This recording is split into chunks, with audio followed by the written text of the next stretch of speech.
Hello friends, మనం ఇప్పుడు టమాటా రసం తయారు చేసే విధానం చూద్దాం.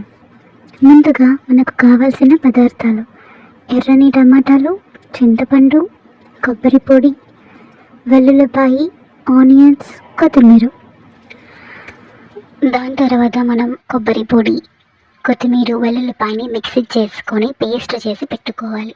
తరువాత టమాటాలను మరియు చింతపండును నీటిలో వేసి 10 నిమిషాలు మగ్గించాలి. అవి బాగా మగ్గిన తర్వాత టమాటాలను స్మాష్ చేసి అందులో రసాన్ని తీసి సపరేట్ చేసి పెట్టుకోవాలి.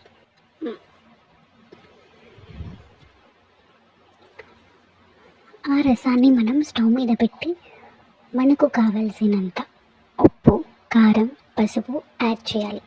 దాంతోపాటు మనం పేస్ట్ చేసుకున్న కొబ్బరి పౌడర్ కూడా యాడ్ చేయాలి అండ్ రసం పౌడర్ కూడా యాడ్ చేయాలి.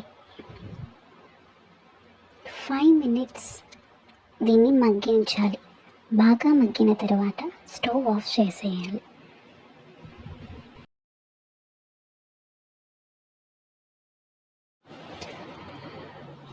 బాగా మగ్గిన తర్వాత మనం ఇప్పుడు పోపు వేసుకోవాలి.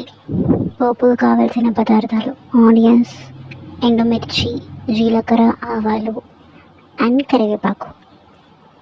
ముందుగా కడాయి పెట్టి అందులో 2 స్పూన్స్ ఆయిల్ వేసి ఆనియన్స్, ఎండుమిర్చి, కరివేపాకు, ఆవాలు, దినుసులు మొత్తం వేసి 2 minutes వేయించాలి. ఆ తర్వాత ఆ పోపుని మనం రసంలో వేసి కలుపుకోవాలి. ఫైనల్గా కొత్తిమీర వేసి డెకరేట్ చేసుకోవాలి. Thank you.